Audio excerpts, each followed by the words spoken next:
ब्रह्मा का पिता है, कौन विष्णु की मां, शंकर का दादा कौन है, हमको दे बता। ये जानने के लिए कृपया सुनिए। जगत गुरु तत्वदर्शी संत रामपाल जी महाराज के अमृत वचन सर्व पवित्र धर्मों के पवित्र शास्त्रों के आधार पर और अनेक स्थानों पर यह प्रमाण है कि वो परमात्मा ऊपर रहता है, परम अक्षर ब्रह्म, और वहां से गति करके आता है, अच्छी आत्माओं को मिलता है, उनको तत्व ज्ञान से परिचित कराता है, वो कवियों की तरह आचरण करता है और अपनी अमृतवाणी को लोकोक्तियों के माध्यम से, दोहों के माध्यम से, शब्दावलियों के माध्यम से वर्णित करता है। वो सच्चिदानंद घन ब्रह्म की वाणी होती है। तो वो किन महात्माओं को मिला? आदरणीय धर्मदास साहिब जी को, आदरणीय मलुकदास साहिब जी को, आदरणीय नानक साहिब जी को, आदरणीय दादू साहिब जी को, आदरणीय गरीबदास साहिब जी गांव छुरानी जिला दद्दर वाले को, आदरणीय गीसा साहिब जी गांव खेखड़ा उत्तर प्रदेश जिला मेरठ उत्तर प्रदेश वाले को, और आदरणीय स्वामी रामानंद जी काशी वाले को। ये तो महापुरुष दास के नॉलेज में है जिनको भगवान सीधे मिले, तो अपने नियमानुसार, अपनी लीला अनुसार मिलते, ऐसे मिले। तो उनमें से गरीबदास जी ने कहा है, हम सुल्तानी नानक तारे दादू को उपदेश दिया, जात जुलाहा भेद न पाया, काशी वह कबीर हुआ, अंत कोट ब्रह्मांडे का एक रति नहीं भारे, सतगुरु पुरुष कबीर हैं ये कुल के सिरजनहार। तो यहाँ कहते हैं ये गरीबदास जी को परमात्मा मिले थे, कबीर परमात्मा जी सचखंड लेकर गए थे, फिर वापस छोड़ा था, उनको मृत जान लिया था, चिता पर रख दिया था। 10 वर्ष के बालक थे गरीबदास जी, गांव छुरानी जिला दद्दर हरियाणा में। तो परमात्मा 8-10 घंटे तक ऊपर सारा ब्रह्मांड दिखाया उनको, ले जा करके अपनी स्थिति से परिचित कराया, फिर उनको वापस छोड़ा। उनके अंदर वो तत्व ज्ञान फीड कर दिया, फैक्स कर दिया, उसके डाउनलोड कर दिया भगवान ने। तो उसी ज्ञान के आधार से गरीबदास जी ज्ञान दिया करते थे। उनके बहुत से शिष्य हुए और उस अमृतवाणी को पाठ किया करते थे उनके शिष्य गरीबदास जी के। जैसे आप ब्रह्म वेदी प्रतिदिन नित्य नियम में करते हो, उस ब्रह्म वेदी का पाठ भी किया करते थे। एक उनका शिष्य था गरीबदास जी का, वो पंजाब साइड में चला गया, लुधियाना के पास एक वासियर गांव है, लुधियाना से थोड़ी सी दूरी पर। उसके बाहर गर्मी, आजकल का मौसम था गर्मियों का, वृक्ष यात्रा करता हुआ जा रहा था वो भक्त, और वहां बैठ गया, नहा धो कर सुबह तालाब के किनारे स्नान करके वहां बैठ के अपना सुबह का नित्य नियम करे था, गरीबदास जी की वाणी का जो आप करते हो। और एक रामराय नाम का एक बहुत बड़ा धनी था, 800-900 बीघे जमीन थी उसको राय साहब कहा करते थे, और वो थोड़ा सा बैकलासा व्यक्ति था, उसको झुमकरा भी कहा करते थे, यानी ज्यादा डामाडोल विचारों का व्यक्ति था धार्मिक व्यक्ति। तो जब उसने सुबह सुबह वो वाणी सुनी उस गरीबदास जी के शिष्य के मुख से, और ये सरदार जो है सिख लोग वाणी के बड़े कायल होते हैं, इसके ऊपर बड़े आकर्षित हो जाते हैं, निकट जाकर बैठ गया। भगत ने सारी ब्रह्म वेदी कही। तब उस रामराय ने, उस सरदार जी ने, सिख ने पूछा कि महाराज ए भगत, ये वाणी किसकी है, का दी है? तो उसने, भगत ने बताया कि मेरे गुरुदेव गरीबदास जी की है। ये महाराज जी शरीर में हैं या मृत्यु को प्राप्त हो गए, शरीर छोड़ गए? भगत ने बताया कि छुडानी गांव जिला दद्दर, जिला तो जब था नहीं, बहादुरगढ़ के पास एक छुडानी गांव है, वहां है और वर्तमान में है। तो उस रामराय ने सोचा कि इसे महापुरुष के दर्शन करने चाहिए, संत के। अब उसने संत कैसा मान रखा था, जैसे आप देखते हो अपने हिंदू धर्म में बड़ी बड़ी जटा हो, बड़ी बड़ी दाढ़ी हो, गले में माला हो, राख रूख मसल रखी हो, या कति मूंड मुंडा रखा हो है, और लाल कपड़े, गेरवे कपड़े हों, और भी कोई तलक पिलक लगा रखे हों। तो इस तरह की वेशभूषा वाले को हम महात्मा मानते हैं।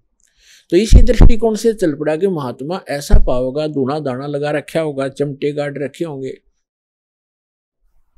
गांव छुडानी छोटा सा गांव था, 30-40 घर थे उस समय, ज्यादा से ज्यादा 50 घर होंगे। तो वहां जाकर पूछा कि गरीबदास महाराज से मिलना है। वहां के लोग जानते थे कि इस गरीबों को महाराज कहते हैं, ये लोग बाहर से आने वाले। और गरीबदास जी रहते थे जैसे हरियाणा के धोती कुर्ता आम पुराने ये व्यक्ति डालते हैं, सिर पर साफा धोती और कुर्ता, ऐसे रहते थे सिंपल मैन, जैसे आम नागरिक की जैसी वेशभूषा। तो पुण्यात्मा भक्ति और भगत के लिए वेशभूषा कोई मायने नहीं रखती, चाहे कैसी भी रखो, लेकिन सूटेबल हो, अच्छी हो और देश के अनुकूल हो तो अच्छा रहता है। जैसे लाल को किसी कपड़े में बांध कर रख ले, फटे पुराने में या बढ़िया अच्छे वाले में, वो लाल तो लाल ही होता है। ऐसे भक्त भक्ति से बनता है, ऊपर के आडंबर से नहीं बनता। तो कहने का भाव ये है कि उसका दृष्टिकोण ये था, जब उसने पूछा कि गरीबदास महाराज कहाँ हैं, उन्होंने बता दिया कि सामने वो मकान उन्हीं का है। मकान के आगे बाहर से आए हुए दूसरे गांव के कुछ भक्त बैठे थे, कुछ उस गांव का भी एक दो भक्त था। उनसे पूछा भी महाराज गरीबदास जी कहाँ हैं, उन्होंने बताया भी बैठ जाओ अभी आ जाएंगे, बाहर घूमने गए हैं सुबह सुबह। किधर गए हैं, किस साइड में गए। उसने सोचा कि इतनी दूर से आया हूँ, रामराय जी ने सोचा कि इतनी दूर से आया हूँ, महापुरुष के दर्शन करके आहार करूँगा। उनसे पूछा कि किस साइड में गए हैं, मैं उनके दर्शन करना चाहता हूँ। और ये भी पूछा कि कितनी देर में आएंगे, तो वहाँ उपस्थित भक्तों ने बताया कि उनकी मर्जी है भाई साधु संतों की, आओ तो अभी आ जाओ, ना तो दोपहर तक नहीं आवे। तो कहाँ मिलेंगे, किस दिशा में गए हैं, कहाँ मिलेंगे कि सामने एक रहट लगा हुआ है, वहाँ एक झोंपड़ी है, कई बार वहाँ भी बैठकर वो अपनी भक्ति करते होते हैं।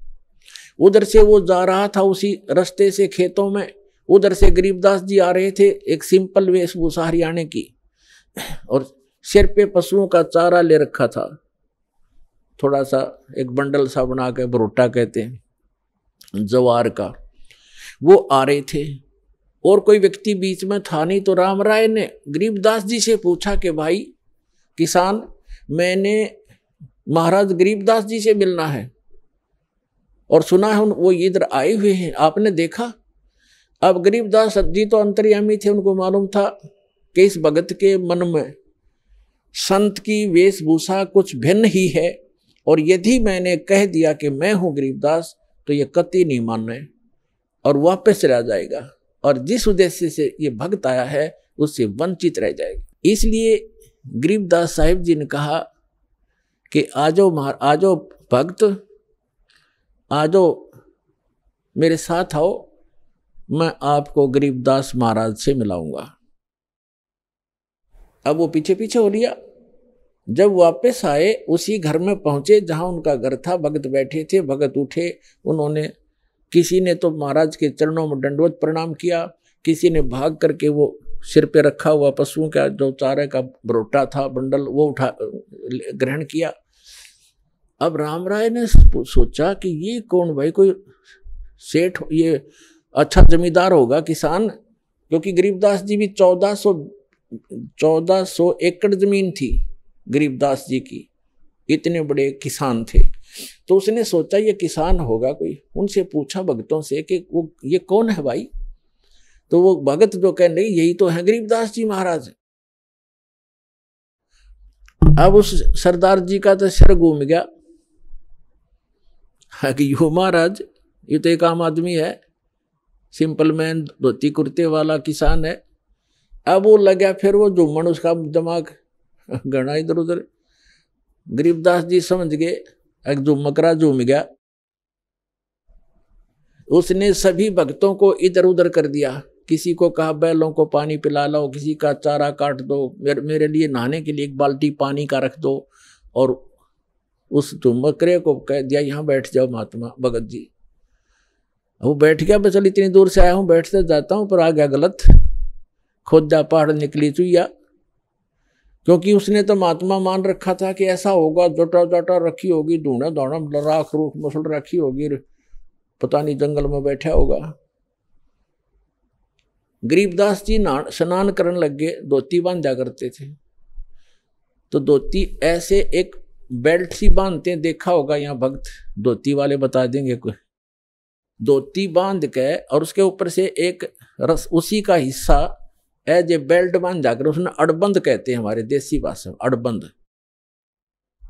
तो जब एक हाथ का उनका चोट लगी हुई थी उंगली के, गरीबदास जी ने पट्टी लपेट रखी थी, उस जो राम राय से कहा कि हे सरदार जी आइए और मेरे या धोती का गांठ लगा दे, अड़बंद की बेल्ट बांध दे, ऐसे गांठ लगाते थे।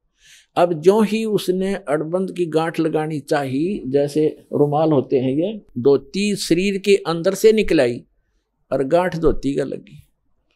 उन्होंने जल्दी सी खोला, धोखा लग गया तेरे से, धोखा। फिर दोबारा, फिर तीसरी बार फिर ऐसे ही हुआ।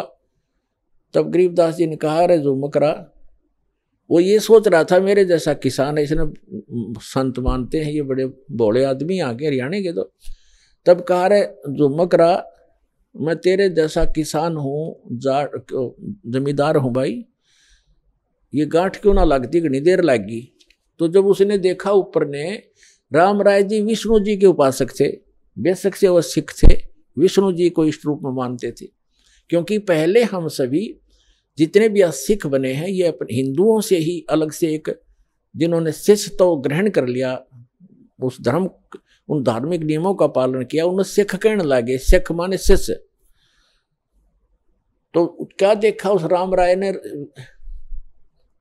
भगवान उस गरीबदास जी का ऊपर का हिस्सा, 4 हाथ, हाथ में वो सब गदा पद्म शंख सुदर्शन घूम रहा है, मुकुट है, यानी विष्णु रूप दिखाई दिया।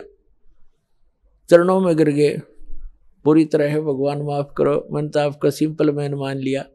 उठा तो फिर वो जोगा जो गरीबदास, उसने सोचा कोई सपना देख लिया तूने, वो फिर बैठ गया। फिर भी उसने सोचा चल कुछ तो है महात्मा में, कुछ करामात है, इससे कुछ ज्ञान प्राप्त करते हैं।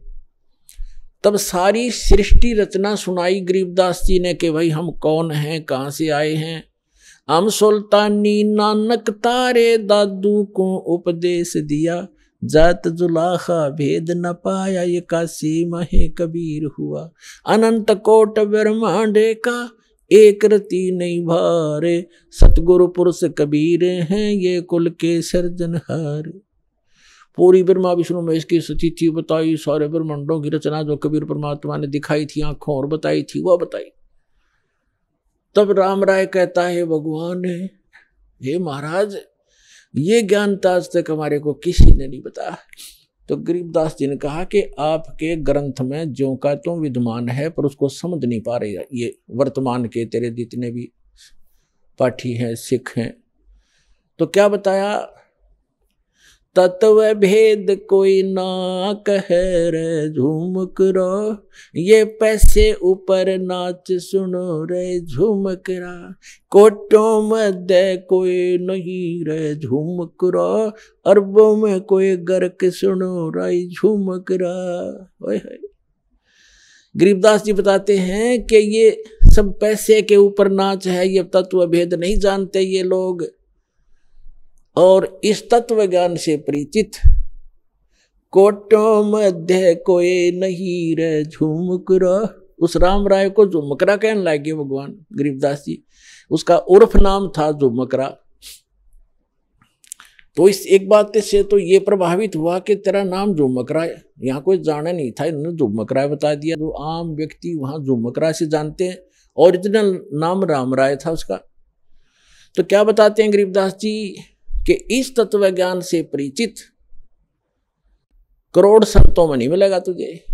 कोटों मध्य कोई नहीं रे झुमकरा, अरबों में कोई गर्क सुनो रे झुमकरा। अरबों में कोई एक पावेगा तो गर्क, गर्क mean complete in all respect. जैसे इस ज्ञान को से परिचित भगत भी हो गए होंगे मेरे परमात्मा के बहुत से भगत, लेकिन उनके पास मंत्र समाधान नहीं है। अगर वो कहीं वक्ता बन जाए, वह वाके पात्र भी बन जाएंगे, फिर उसका कख नहीं, क्योंकि उसको मंत्र देने का आदेश नहीं, पासपोर्ट बनाने का उसके पास अधिकार नहीं, तो फिर भी व्यर्थ।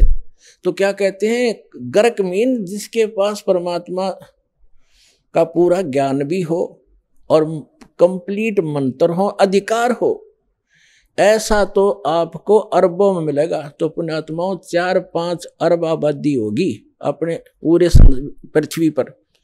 इन अरबों में से एक दास है इस तत्व ज्ञान से परिचित, और कोई नहीं है।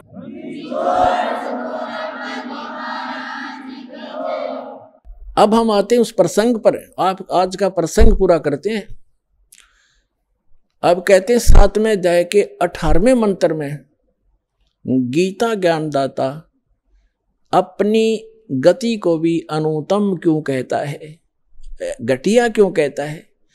इसका यह है कि जन्म मृत्यु ये खुद कहता है चौथे गीता ज्ञानदाता चौथे अध्याय के 5 और 9 श्लोक में, दूसरे अध्याय के 12वें श्लोक में, 10वें अध्याय के दूसरे श्लोक में कि अर्जुन तेरे और मेरे बहुत जन्म हो चुके हैं, आगे भी होते रहेंगे और पहले भी हो चुके हैं।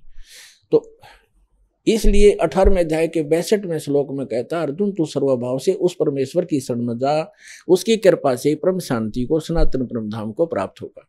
तो वो जब तक वो तत्वदर्शी संत खोज ले, उससे वो ज्ञान और समाधान प्राप्त होगा, तो तत्वदर्शी संत नहीं मिलेगा। तो ऐसे ही जन्म और मृत्यु तेरे भी रहेंगे, मेरे उपासक के भी रहेंगे, मेरे भी रहेंगे, वो खुद कहता है। तो अब ये 7वें अध्याय के 18वें श्लोक में कहता है मेरी गति भी अनुत्तम है, घटिया है, क्योंकि जन्म मृत्यु तेरी भी मेरी भी। ब्रह्म साधक ब्रह्मलोक में जाता है। 8वें अध्याय के 16वें श्लोक में कहा कि ब्रह्मलोक पर्यंत भी ये प्राणी सभी पुनरावृत्ति में है, इनका भी जन्म मृत्यु होता ही रहेगा। और जब जहां जन्म मृत्यु होगा, युद्ध करना होगा, वहां शांति नहीं हो सकती। तो यहां कहता है अनुत्तम क्यों बताया? अपनी गति को, अपने यानी ओम नाम के जाप से ब्रह्म प्राप्ति को भी अनुत्तम गति बताया है। किस लिए? इसका उदाहरण देते हैं। एक चुनक नाम के ज्ञानी आत्मा थे, समर्पित भगवान पे, और साधना और ज्ञान वही वेद और इन अधूरे गुरुओं वाला, हठ योग ब्रह्मा जी वाला, ओम नाम वेदों वाला, ये साधना किया करते थे, सभी करते रहे। उन्होंने भी ऐसी साधना के लिए हजारों वर्षों तक सूख का काटा हो गए, बड़ी बड़ी पलकें होगी, बड़े बड़े बाल हो गए परमात्मा पाने के लिए। लेकिन गीता अध्याय नंबर 11 के श्लोक 47-48 में गीता ज्ञानदाता स्पष्ट करता है कि अर्जुन मेरी प्राप्ति यानी ब्रह्म की प्राप्ति, भगवान प्राप्ति ना वेदों में वर्णित विधि से, ना किसी मंत्र से, ना जप से, ना तप से कोई नहीं कर सकता, उससे हो ही नहीं सकती वेदों में वर्णित विधि से। तो जिस कारण से इन ऋषियों ने वेदों से मंत्र ओम लिया, उसकी साधना हठ योग ब्रह्मा जी से लिया, साधना करने लगे। उसे भगवान तो मिलना था ही नहीं, वो स्पष्ट कर रहा है। तो उससे सिद्धियां आ गई इनके अंदर, और उन सिद्धियों के आधार से ये प्रभु पाक गए अपने एक दूसरे। जैसे अगस्त ऋषि में सिद्धि थी 7 समुद्रों को पी लेना, ये कोई छोटी सिद्धि है। 7 समुद्रों को एक घूंट में ऐसे चलू भर के और सारे सुखा दिए थे, ऐसी सिद्धि होती है आध्यात्मिक शक्ति। लेकिन भगवान नहीं हो सकता इन सिद्धियों से। और फिर वापस कुरला कर दिया तो 7 समुद्र भर गए। तो कहने का भाव ये है कि ये तो सिद्धि है परमात्मा से की साधना करने से थोड़ी बहुत ये बैटरी चार्ज हो जाती है, जिसे कुछ चमत्कार दिखा देते हैं। इन्वर्टर में पंखा चल पड़ा, लाइट चल पड़ी, छोटा मोटा रोशनी होगी, मोटर नहीं चला सकता इन्वर्टर जो 10 पावर हाउस पावर की। तो ये छोटे मोटे इन्वर्टर बन गए और बैटरी चार्ज हुई, फिर डिस्चार्ज कर दी, वो खत्म हो गए, पशु बन गए।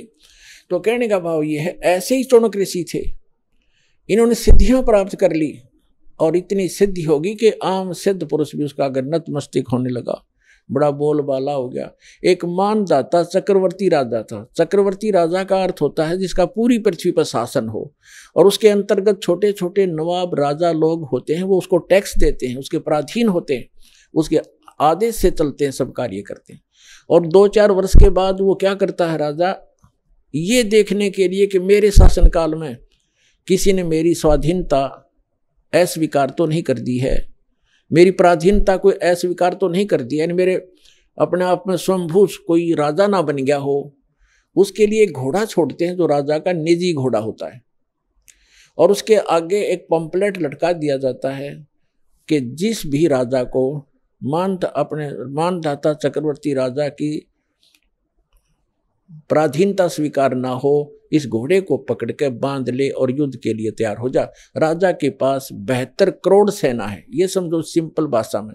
72 अक्षौणी का तो वैसे अलग से होता है, जैसे इतने घुड़सवार, इतने रथ वाले, इतने फलाने हाथी वाले, वो मिलाकर के सारा होता। हम सिंपल भाव से समझते हैं। 72 करोड़ सेना है, 72 अक्षौणी। किसी वो घोड़ा चल पड़ा, पीछे सैनिक थे, सैनिक घोड़ों पर, घोड़ा खाली, और वो चल रहा अपनी मर्जी से, कहीं से जा रहा, किधर ही जा रहा। तो जाते समय भी चुनक ऋषि ने देखा कि घोड़ा खाली जा रहा है, बाकी वे सवार बैठे, क्या कारण है। लेकिन वापस जब आए तो भी वहीं से आगे वो कुदरती सारी पृथ्वी पे घूम गए। 1, 2, 4 वर्ष के बाद तो ऋषि ने पूछा कि सैनिकों ये घोड़े पर सवार क्यों नहीं कोई। तो उसने बताया, सैनिकों ने बताया कि ये राजा मानदाता चक्रवर्ती राजा का घोड़ा है, इस पर कोई बैठ नहीं सकता। और इसके गले में क्या लिखा है, ऋषि ने पूछा।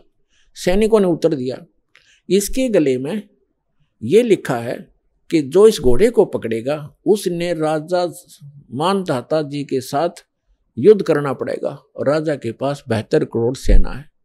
ऋषि ने पूछा, क्या किसी ने नहीं पकड़ा। तो सैनिकों ने कहा, कौन पकड़े, उसकी जाड़ फोड़ दें हम, है किसी की, पिलाया किसी की मां ने दूध। ये सैनिक भी एक आधा अगर मुंह फटे। तो उसने, ऋषि ने सोचा राजा को अभिमान हो गया, इसका अभिमान ठीक करते हैं। बता, ऋषि का राजा के अड़न का के तो क्या ऋषि है वो, ऋषि माने अच्छी आत्मा। वो तो गधा है बे, मतलब पंगा पा लिया, बोला मन बांध लिया घड़ा, ये घोड़ा बांध लिया, रख बांध दो घोड़े को मेरे वृक्ष के जिसके नीचे तपस्या करे था। सैनिकों ने बांध दिया। सैनिकों ने कहा उस ऋषि से कि ये घोड़ा आप बांधोगे, मानदाता चक्रवर्ती का युद्ध करोगे। कहा मैं युद्ध करूंगा उसके साथ।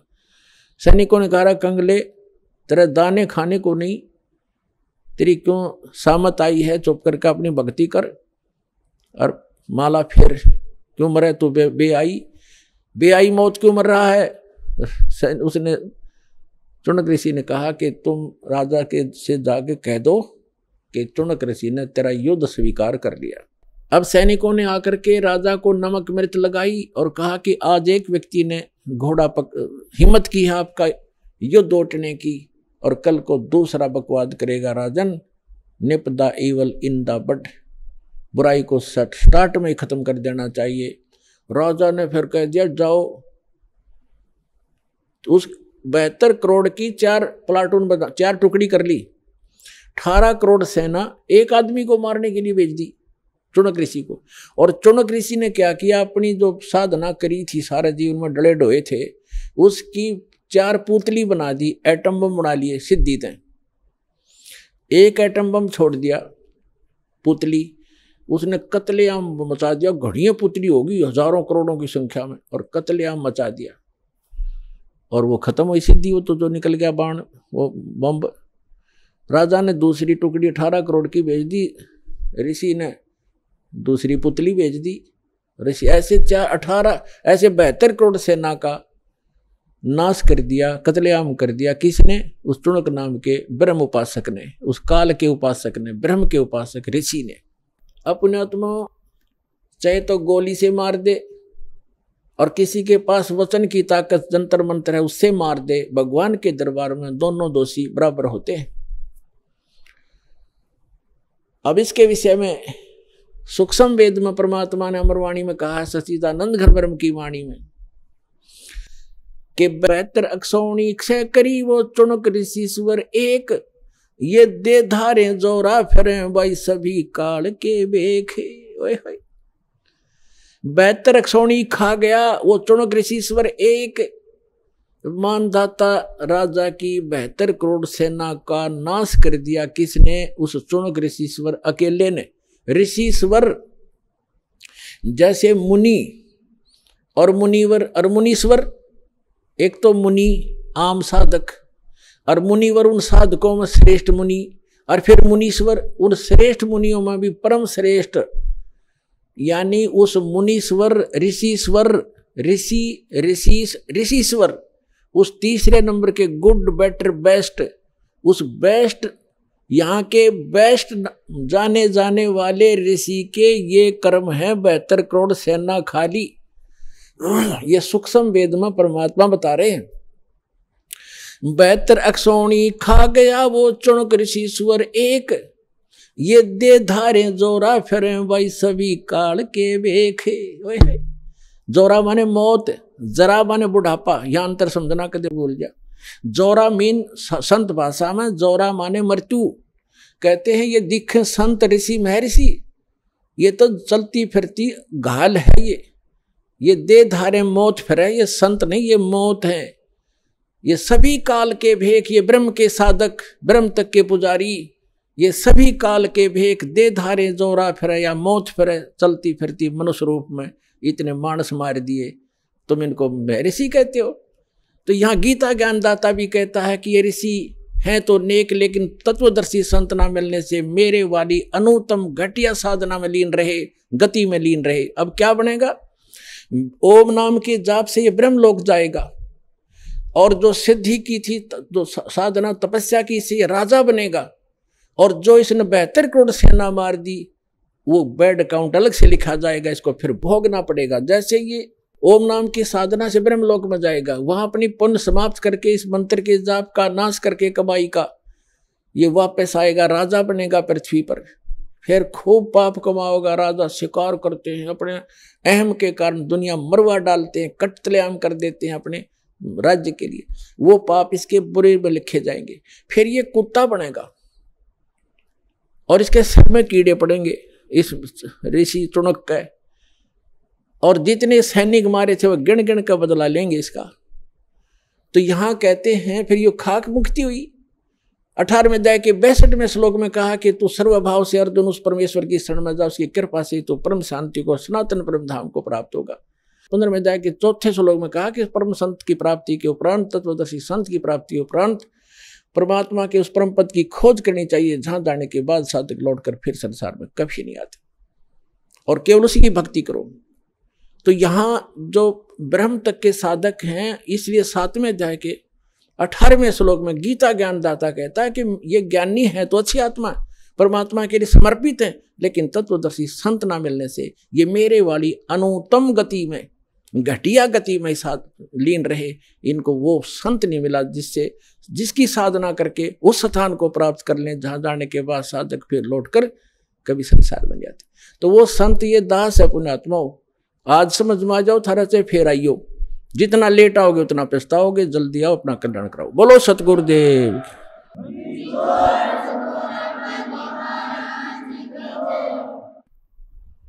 परम पिता परमात्मा पूर्ण ब्रह्म, सारी सृष्टि के रचनहार, कबीर देव कबीर साहब, अल्लाहू अकबर,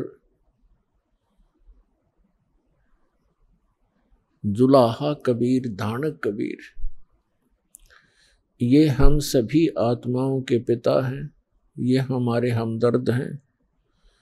यही वो परमात्मा है जिसने सर्व ब्रह्मांडों की रचना की है।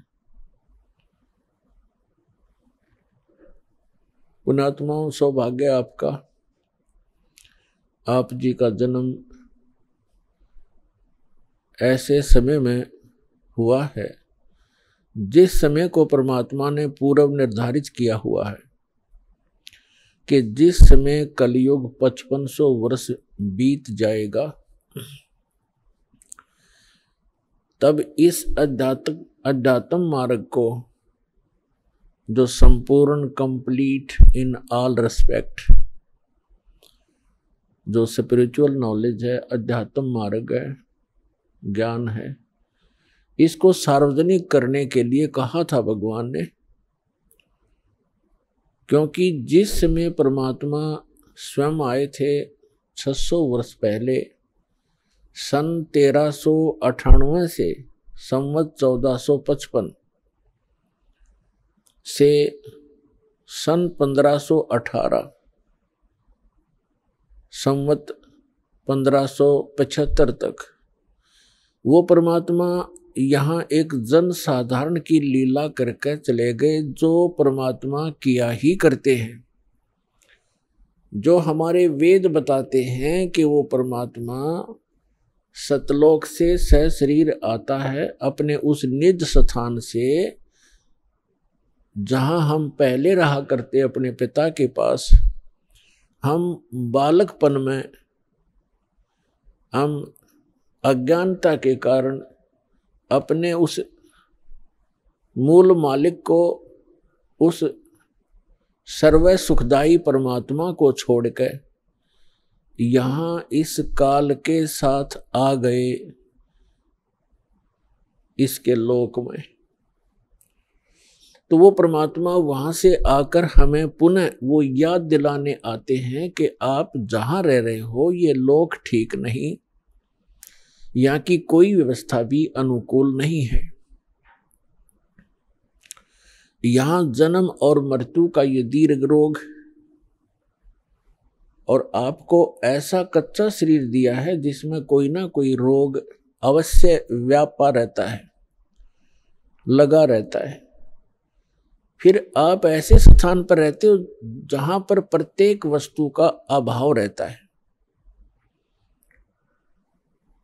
और जिस कारण से ये प्राणी हरदम टेंशन में रहता है, हमेशा दुखी रहता है। तो वो परमात्मा के विषय में वेदों में लिखा है, वेद में, कि वो परमात्मा अपने उस स्थान से चलकर आता है जहां हम पहले रहा करते थे, और परमात्मा अब भी वहां रह रहे हैं, और हमारे असंख्यों भाई बहन वहां पर वर्तमान में भी रह रहे हैं, जो पहले वहीं थे, यहाँ आए नहीं, और जो यहाँ से परमात्मा की सतभक्ति करके वापस चले गए हैं, वो वहाँ अब भी रह रहे हैं। तो वहां से चलकर वो परमात्मा आते हैं, एक जन साधारण की लीला करते हैं। वो ऐसी लीला करते हैं कि प्रत्येक प्राणी को इस काल के लोक में यदि सुखी रहना है, तो वो विधि, वो तरीका, वो एक भूमिका परमात्मा स्वयं ही करते हैं। परमेश्वर कबीर जी एक झोंपड़ी में रहा करते थे, पूरा परिवार, जो परमात्मा का वैसे तो पूरा विश्व उसी के बच्चे हैं, उसी के पुत्र पुत्री हैं, लेकिन उस समय उन्होंने एक गृहस्थ विधि से परिवार नहीं बनाया था। परमात्मा के परिवार में कुल 5 सदस्य थे। एक तो नीरू और नीमा, ये 2, जिनको परमात्मा लहर तारा नामक तालाब पर कमल के फूल पर शिशु रूप में मिले थे, और एक स्वयं परमात्मा, और 2, एक लड़का एक लड़की, जिसका नाम, लड़के का नाम कमाल था, लड़की का नाम कमाली था। ये दोनों लड़का और लड़की परमात्मा ने मृत जीवित किए थे किसी विशेष परिस्थिति में। तो ये कुल परिवार था परमात्मा का। तो परमात्मा एक झोंपड़ी में रहा करते थे और एक जुलाहे का कार्य किया करते थे, कपड़ा बुनते थे, अपना निर्वाह कर, अपने हाथों से निर्वाह करते थे, और तत्व ज्ञान का प्रचार भी करते थे, सत्संग भी करते थे, और सतगुरु रूप में वो उपदेश भी दिया करते थे, दीक्षा भी देते थे, और यथार्थ ज्ञान भी सुनाया करते थे। तो वो परमात्मा 600 वर्ष पहले आए थे, और वो परमेश्वर की महिमा उन्होंने स्वयं ही अपनी महिमा आप ही बताई है कि चारों युग में मैं आया हूं, प्रत्येक युग में। सतयुग में सत सुकृत कटेरा, त्रेता नाम मुनींद्र मेरा, द्वापर में करुणा में कहाया, कलयुग नाम कबीर दराया। परमात्मा कहते हैं चारों युग में मैं आया, और जो परमात्मा लीला किया ही करते हैं, अच्छी आत्माओं को मिलते हैं, उनको तत्व ज्ञान से परिचित कराते हैं, फिर अपने सतलोक में ले जाते हैं, वहां से फिर वापस छोड़ते हैं अपना साक्षी बना करके। कैसा है भगवान, कहाँ रहता है परमात्मा, कैसे मिलता है वो भगवान। तो ये सब अपनी प्यारी आत्माओं को बताते हैं परमेश्वर और उनको अपने से परिचित कराकर संसार में पुनः छोड़ देते हैं। फिर वो महापुरुष उस परमात्मा की आंखों देखी महिमा सुनाया करते हैं। उनमें से कौन कौन है जिनको दास जानता है, मुझ दास के नॉलेज में कलयुग के अंदर है। आदरणीय द्रवदास साहिब जी, आदरणीय मलुकदास साहिब जी, आदरणीय नानक साहिब जी, आदरणीय दादू साहिब जी, आदरणीय गरीबदास साहिब जी गांव छुड़ानी जिला झज्जर वाले, आदरणीय गीसा दास साहिब जी गांव खेखड़ा जिला मेरठ उत्तर प्रदेश वाले, आदरणीय स्वामी रामानंद जी काशी वाले। इन महापुरुषों को परमात्मा मिले और इन महापुरुषों ने परमेश्वर की महिमा आंखों देखी, बताई, अपनी अमृतवाणी में लिपिबद्ध करवाई। आज वो एफिडेविट हैं उस परम पिता की महिमा जो उन्होंने आंखों देखी थी। तो पुण्यात्मा, परमेश्वर ने कहा है, चारों युग में संत पुकारे, कूक कहा हम हेल रे, हीरे माणिक मोती बरसें, ये जग चुगता ढेल रे। परमात्मा बताते हैं कि चारों युग में मेरे से परिचित मेरे संतों ने मेरे द्वारा बताई गई यथार्थ भक्ति विधि का डंडोरा पीटा, मुनादी करी, अनाउंसमेंट की खूब जोर जोर से, और मैंने भी आकर के प्रत्येक युग में इस यथार्थ ज्ञान रूपी हीरे मोती लालों की वर्षा की। लेकिन हम पर विश्वास ना करके इन काल के दूतों, नकली आचार्यों, शंकराचार्यों और इन झूठे गुरुओं पर विश्वास करके पूरा मानव समाज वर्तमान में डले ढो रहा है, कंकर पत्थर कौड़ी इकट्ठी कर रहा है लाल के स्थान पर। अर्थात यथार्थ ज्ञान और यथार्थ भक्ति विधि ये तो है हीरे मोती और लाल यानी बहुमूल्य, ये हैं वास्तव लाभ देने वाले। और जो गीता अध्याय नंबर 16 के श्लोक 23 में कहा है कि शास्त्र विधि को त्याग कर जो मनमाना आचरण करते हैं, मनमानी पूजाएं करते हैं जो शास्त्रों में सदग्रंथों में विद्यमान नहीं है, तो उनको न तो कोई सुख होता है, न उनको कोई सिद्धि प्राप्त होती है और न ही उनकी गति होती है, अर्थात व्यर्थ, यूजलेस। तो जो शास्त्र विधि को त्याग कर सदग्रंथों के विपरीत साधनक है, वो परमात्मा ने बताई है कि वे डले हैं। ढेल, ढेल माने डले, कंकर पत्थर जिनकी कोई वैल्यू नहीं है। चारों युग में संत पुकारे, कूक कहा हम हेल रे, हीरे माणिक मोती बरसें, ये जग चुगता ढेल रे। पर भी लेन जात है दुनिया, हमारा ज्ञान किन्हें ना सुनिया। परमात्मा कबीर देव जी, कबीर साहब जी बता रहे हैं कि लोक वेद के आधार से, दंत कथाओं के आधार से शास्त्र विरुद्ध साधना करते हुए ये प्राणी कुंभ के मेले का अनुष्ठान करते हैं और पर भी लेने के लिए जाते हैं वहाँ कल्याणार्थ। उसके लिए भगवान बताते हैं कि जिस तालाब या सरोवर या दरिया में आप स्नान करने जाते हो, कोई पर भी निर्धारित करके, आपसे पहले वहाँ उस तालाब में, सरोवर में, उस दरिया में मेंढक, मछली और बहुत से कीड़े मकोड़े पहले से विद्यमान होते हैं, जीव जंतु, और वो तो सदा ही उसके अंदर नहाते हैं। क्या उनका कल्याण हो जाएगा? जिस प्रकार उन मेंढक और मछलियों का कोई कल्याण नहीं हो सकता, इसी प्रकार आपका भी उस पर भी में नहाने से आत्म कल्याण नहीं हो सकता।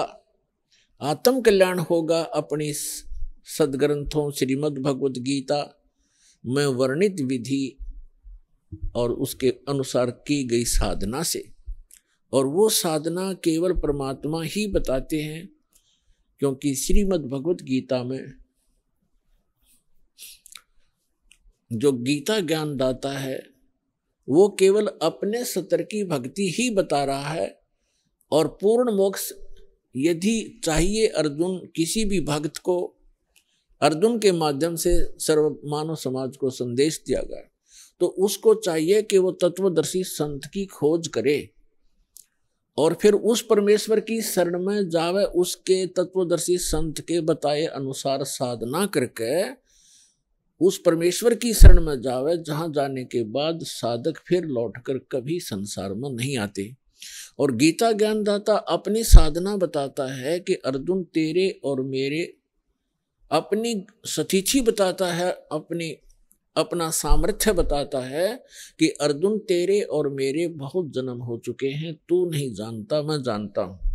श्रीमद् भगवत गीता अध्याय नंबर 4 के श्लोक नंबर 5 और 9 में, श्रीमद् भगवत गीता अध्याय नंबर 2 के श्लोक 12 में, गीता अध्याय नंबर 10 के श्लोक नंबर 2 में गीता ज्ञानदाता स्पष्ट करता है कि अर्जुन तेरे और मेरे बहुत जन्म हो चुके हैं, तू नहीं जानता मैं जानता हूं।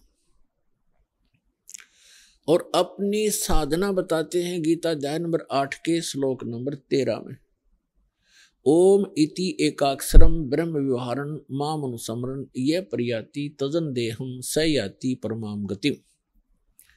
गीता ज्ञानदाता ये ब्रह्म है, श्री कृष्ण जी के अंदर प्रवेश करके बोलता है, ये ऐसे ही छल करता है। गीता अध्याय नंबर 4 के श्लोक नंबर 9 में ये स्वयं कहता है कि मेरे कर्म और जन्म दिव्य हैं, अलौकिक है, तो ये इसके कर्म हैं। गीता अध्याय नंबर 7 के श्लोक नंबर 24-25 में स्वयं स्वीकार करता है कि अर्जुन मैं अपनी योग माया से छुपा रहता हूं, मैं कभी किसी के समक्ष अपने यथार्थ रूप में नहीं आता। और ये मूर्ख लोग जन समुदाय मुझे कृष्ण रूप में, व्यक्ति रूप में आया हुआ मान रहे हैं, मैं कृष्ण नहीं हूं। जो भूत की तरह, प्रेत की तरह बोल रहा था उसके अंदर कि मैं कृष्ण नहीं हूं, मैं तो अपनी योग माया से छुपा रहता हूं। गीता अध्याय नंबर 11 के श्लोक नंबर 32 में कहता है कि अर्जुन मैं काल हूं और अब मैं परवर्त होया हूं, अब आया हूं। श्री कृष्ण जी तो पहले विद्वान थे, उन्होंने पहले कभी अपने आप को काल नहीं कहा और उसके बाद फिर कभी अपने जीवन में अपने आप को काल नहीं कहा। ये काल है, इसको ब्रह्म भी कहते हैं, सर पुरुष भी कहते हैं, सर ब्रह्म भी कहते हैं, ज्योत स्वरूपी निरंजन भी इसी को कहते हैं। तो ये कहता है कि मेरा तो एक ओम मंत्र है और ये कहता है कि मेरे जन्म और कर्म अलौकिक हैं। तो खुद कहता है कि मैं अपने योग माया से छुपा रहता हूं, मैं कभी किसी के सामने अपने यथार्थ रूप में नहीं आता। तो श्री कृष्ण में प्रवेश करके ये ब्रह्म बोल रहा है, सरपुरुष बोल रहा है। 8वें अध्याय के 13वें श्लोक से भी स्पष्ट हो जाता है, ओम इति एकाक्षरम ब्रह्म व्यवहारं माम अनुसमरन्। माम ब्रह्म, मुझ ब्रह्म का केवल एक ओम अक्षर है, उच्चारण करके सिमरण करता हुआ यह प्रयाति तजन देहम, जो शरीर त्याग कर जाते हुए इसी का सिमरण करता हुआ जाता है, स याति परमाम गतिम, वह परम गति को प्राप्त होता है। यानी ओम से मिलने वाली जो परम गति है, ओम से मिलने वाली परम गति क्या है? ब्रह्मलोक में जाता है साधक। और आज तक के ऋषि महर्षियों को इस ओम से आगे कोई मंत्र का ज्ञान नहीं था और ब्रह्म को ये संपूर्ण पूर्ण परमात्मा माना करते थे। और फिर घुमा फिराकर इन्हीं ब्रह्मा विष्णु महेश तक ही इनकी बुद्धि की सुई आकर टिक जाया करती थी, क्योंकि इनको कंप्लीट स्पिरिचुअल नॉलेज नहीं था। कारण क्या है कि वेदों में ज्ञान तो उस पूर्ण परमात्मा का अधिक है, ऐसे ही श्रीमद् भगवत गीता में ज्ञान तो पूर्ण परमात्मा का ही संपूर्ण उस अधिकतर है, लेकिन पूजा की विधि केवल ब्रह्म तक की है। और गलती से इन ऋषि महर्षियों ने सतगुरु के अभाव से इस ब्रह्म को पूर्ण परमात्मा भी कह दिया, इसको पूर्ण ब्रह्म भी कह दिया, इसी को पूर्ण ब्रह्म मान लिया ब्रह्म को, जबकि यह स्वयं स्वीकार करता है कि वो परम अक्षर ब्रह्म तो कोई और है, मुझसे भिन्न है, और उसकी साधना करने से पूर्ण मोक्ष होता है। अब प्रसंग चल रहा है, भगवान ने आकर बताया है कि पर भी लेन जात है दुनिया, हमरा ज्ञान किने ना सुनिया। अपर भी लेने जाते हैं, स्नान करने जाते हैं तीर्थों पर।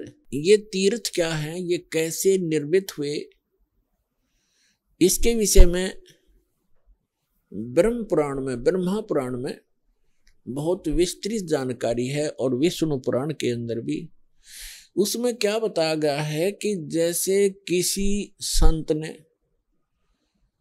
किसी सरोवर के किनारे या दरिया के किनारे बैठकर अपनी सुविधा अनुसार, यानी जल की आवश्यकता होती है अधिकतर जीव को नहाने पीने वस्त्र आदि धोने के लिए, साथ में फिर भक्ति करते हैं, उनके किनारे बैठ कर के उन्होंने अपने अनुष्ठान किए, जैसे भी उनको गुरु मिले, जैसा भी वो अध्यात्म मार्ग से परिचित थे, उस आधार से उन्होंने वहां भक्ति करी बैठ के, और वहां से जो साधना उन्होंने की, उस साधना अनुसार अपना शरीर त्याग करके वो चले गए उस लोक को, उस स्थान को प्राप्त कर गए जहां की उसने साधना की थी। अब बाद में उसकी यादगार में उस महापुरुष ने वहां शरीर तो छोड़ना ही होता है, उसकी यादगार बना देते हैं, और फिर बाद शेष जो जनता होती है वो उससे प्रभावित होती है, क्योंकि वो साधना करते करते अपनी उस पूंजी में से अन्य किसी को आशीर्वाद, दुआ या बद दुआ दे करके वो प्रभावित अवश्य कर लेता है, जिस कारण से वहां की जनता, आसपास की जनता उस साधक से बहुत प्रभावित हो जाती है। उसके बाद उसकी मृत्यु के उपरांत वहां एक उसकी समाधि बना देते हैं, वहां पूजाएं शुरू कर देते हैं, और फिर उसको वहां उसके मत्था टेकने लग जाते हैं, और उसको तीर्थ नाम दे दिया जाता है। अपुणात्मा परमात्मा ने आके ये निष्कर्ष दिया है कि जैसे अमरनाथ कैसे बना, अमरनाथ की स्थापना कैसे हुई, ये कैसे वेल नोन हुआ, सुप्रसिद्ध क्यों हुआ। भगवान शिव ने पार्वती जी को ये अनमोल मंत्र दिया था जिससे मोक्ष संभव है, और वो कौन सा मंत्र दिया था, जो 5 नाम का ये दास आपको देता है। प्रथम मंत्र में बीच बीच के जो 5 मंत्र हैं, ये शिव जी ने इस मंत्र का ज्ञान था, और इसी को ये अमर मंत्र मानता था। एक तो पुण्यात्मा हमें कंप्लीट स्पिरिचुअल नॉलेज ना होने से, संपूर्ण आध्यात्म ज्ञान ना होने से, हम इन नकली संतों के द्वारा घने भ्रमित हो गए। हम क्या सोचते हैं कि गुरुजी ने मंत्र दे दिया, नाम दीक्षा दे दी, और फिर क्या होता है, उन भ्रमित लोगों के पास जाकर के आप उनसे फिर प्रभावित हो जाते हो, जिनको कंप्लीट स्पिरिचुअल नॉलेज नहीं है, जिनको पूर्ण अध्यात्म ज्ञान नहीं है। तो वो क्या पूछते हैं आपसे कि आपने दीक्षा ली है वहां से, बरवाला से, कितने दिन हो गए, 1 महीना, 2 महीने, 1 वर्ष, 2 वर्ष, जैसा भी जिसको। फिर वो पूछते हैं क्या आपको भगवान दिखाई देते हैं, भगवान के दर्शन होते हैं। अब आपके पास इसका कोई उत्तर नहीं।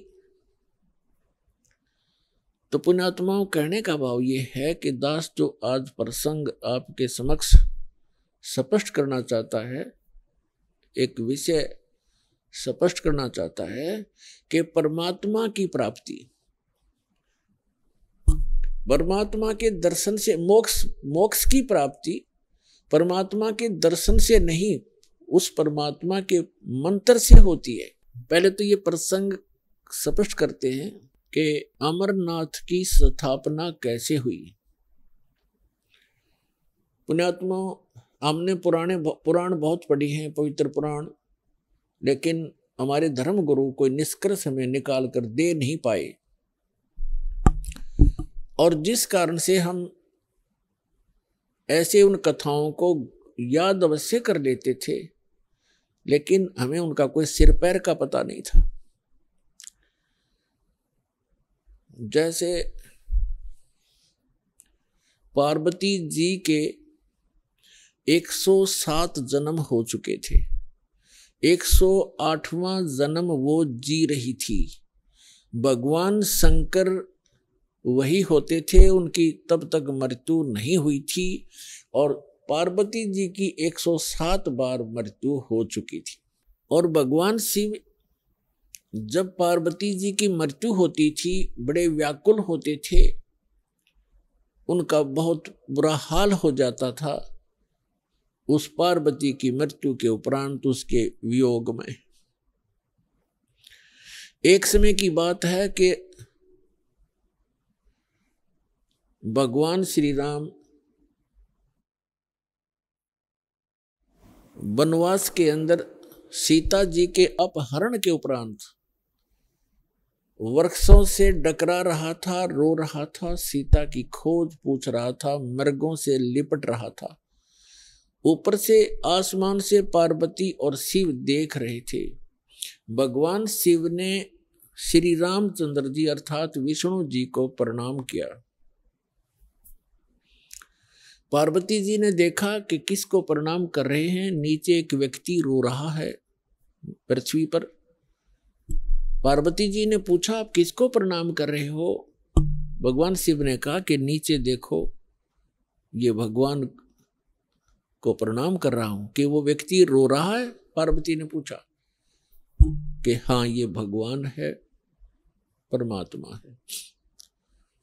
पार्वती जी कहने लगी, भगवान और रो रहा है? भगवान कैसे हो सकता है जो ऐसे डकरा रहा है जनसाधारण की तरह?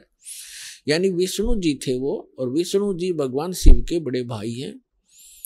अपने बड़े भाई को वो नमस्कार कर रहे थे। पार्वती जी ने नमस्कार नहीं किया और कहा, मैं इसकी परीक्षा लूंगी और सीता रूप बना कर जाऊंगी। यदि ये मुझे पहचान लेंगे तो मैं मान लूंगी कि ये भगवान है। आइए अब हम उन श्रद्धालुओं के अनुभव जानते हैं जो जगत गुरु तत्वदर्शी संत रामपाल जी महाराज जी से दीक्षा प्राप्त कर चुके हैं तथा उनके द्वारा बताए गए भक्ति मार्ग पर चल रहे हैं। नमस्कार जी। नमस्कार। क्या नाम है जी आपका? मेरा नाम निरुपम निशा साहू, मैं छत्तीसगढ़ से हूँ, दुर्ग जिला से। संत रामपाल जी महाराज से नाम दीक्षा आपने कब ली? संत रामपाल जी महाराज से मैंने दीक्षा 12 फरवरी 2013 में ली है। संत रामपाल जी महाराज से नाम दीक्षा लेने से पहले क्या आप कोई भक्ति साधना भी करती थी? जी, मैं दुर्गा माँ की भक्ति करती थी, हनुमान जी की भी भक्ति करती थी, और मैं 9 दिन उपवास करती थी भगत जी और सर जी। और मतलब मेरा ये कहना है, मतलब मैं जैसे लोग खाना एक टाइम खाते, मैं एक टाइम खाना भी नहीं खाती थी। मैं मतलब जैसे बोलना चाहिए वो दूबी का रस है ना, वैसा इतना मतलब कठोर उपवास करती थी मैं, तो बहुत ज़्यादा भक्ति में थी। और क्या मेरे जो पापा हैं उनके द्वारा मैं आध्यात्म में जुड़ी थी, तो बचपन से ही मैंने बहुत भक्ति की। तो दुर्गा माँ की, हनुमान जी की, मतलब जो भी व्रत उपवास आते थे, बहुत मतलब मुझे रुचि था, बहुत रुझान था, तो बहुत भक्ति करती थी भगत जी मैं। जी, संत रामपाल जी महाराज की शरण में आप कैसे आई? संत रामपाल जी महाराज की शरण में हमारे हस्बैंड के दीजिए जी हैं, उनके द्वारा हमें पता चला कि ऐसे संत रामपाल जी महाराज है जो कबीर परमात्मा की सच्चा ज्ञान बताते हैं, उनकी भक्ति बताते हैं, जिससे हमें मोक्ष प्राप्त होगा। तो वैसे हम संत रामपाल जी महाराज की शरण में आए। संत रामपाल जी महाराज की शरण में आने के बाद श्रद्धालु को बहुत सारे लाभ प्राप्त होते हैं, क्या आपके साथ भी कुछ ऐसा हुआ? जी भगत जी, बहुत लाभ हुए हैं। मालिक के लाभ तो हम पल पल अनुभव करते हैं, उनका मैं क्या बयान करूं, फिर भी मैं आपको बताऊंगी भगत जी। मेरा पोस्टिंग पीएससी के द्वारा रायगढ़ में हुआ था, जहां मतलब मैं अकेले मेरे छोटे बच्चे के साथ रहती थी, और मेरे हस्बैंड हैं वो मेरे इन लॉज और बड़े बेटे के साथ रहते थे। तो कहीं ना कहीं हमारा परिवार समझ लीजिए बिखर गया था, और एक जो एडजस्टमेंट होता है मान मर्यादा के साथ में, जगत में जो लोग हैं वो चीज़ों को मतलब नहीं स्वीकारते हैं। तो बहुत सारी चीज़ें थी भगत जी, बच्चे का तबीयत ख़राब है तो मैं किसके भरोसे छोड़ूं, मुझे ड्यूटी जाना है तो बच्चे को मैं मतलब ताला लगा के जाती थी भगत जी। लिटरली बच्चा रोता रहता था, मतलब इतनी दयनीय स्थिति थी कि मैं कुछ नहीं कर पा रही थी। बहुत मैंने कहा 2 वक्त की समान रोटी मिलेगी मुझे या 1 वक्त की रोटी खाऊंगी, लेकिन मैं प्राइवेट नौकरी करूंगी नहीं चाहिए। सब गवर्नमेंट नौकरी के लिए जी जान लगाते, लेकिन मुझे नहीं चाहिए ऐसी नौकरी जहां मैं सुख शांति ही ना हो। फिर हमारे भगत जी बोले कि मतलब तुम इतना बोलती हो तो तुम कितना भक्ति करती हो, परमात्मा की शरण में हो फिर भी तुम्हें लाभ नहीं हो रहा, तो भैया तुमने कितनी भक्ति की। तो फिर फाइनली बोले कि नहीं मुझे समय नहीं मिलता है। समय नहीं मिलता है बोलने से तो लाभ नहीं होगा, तो तुम्हें समय निकालना पड़ेगा। तो फिर हमने रोज़ सुबह उठ करके भक्ति बताया गया था संत रामपाल जी महाराज द्वारा, तो वो भक्ति हम करते थे भगत जी। और साल भर के अंदर मालिक की ऐसी दया हुई, कबीर परमात्मा की ऐसी दया हुई कि संत रामपाल जी महाराज की भक्ति द्वारा मेरा एम्स रायपुर में सिलेक्शन हो गया, और वो भी सर जी प्रावीण्य सूची में, मतलब पहले नाम पे। मतलब मैं एक एवरेज स्टूडेंट हूँ, कहना चाहिए मैं बहुत गोल्ड मेडलिस्ट हूँ ऐसा नहीं, मतलब एक सामान्य एक एवरेज स्टूडेंट होकर के ऑल ओवर इंडिया में टॉप करना बोलने से मालिक की दया ही है भगत जी, और कुछ नहीं। इसके अलावा बहुत लाभ मिले भगत जी।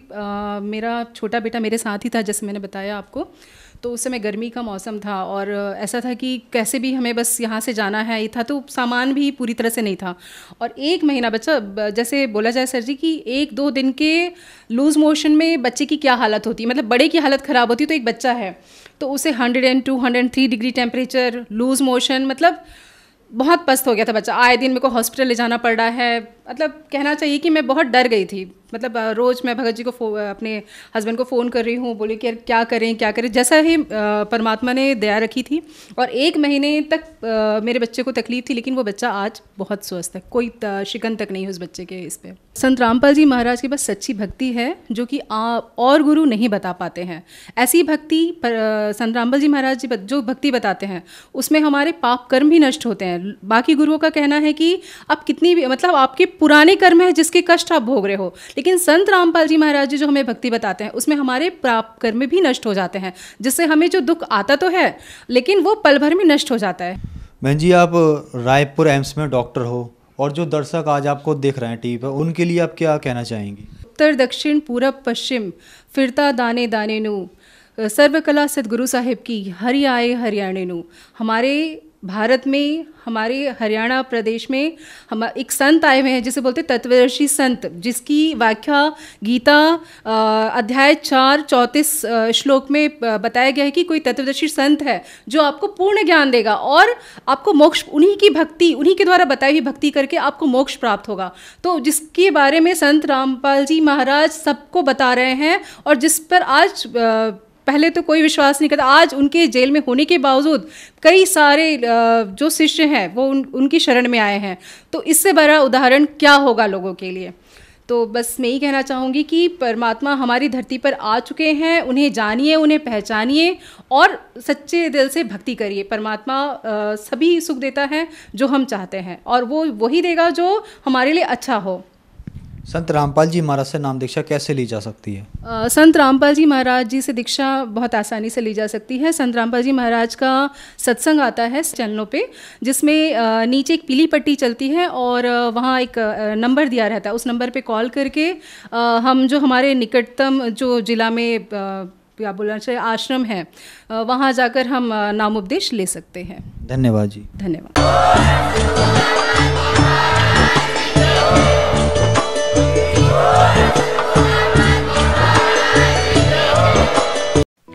आप सुन रहे थे जगत गुरु तत्वदर्शी संत रामपाल जी महाराज के मंगल प्रवचन। अधिक जानकारी के लिए संपर्क करें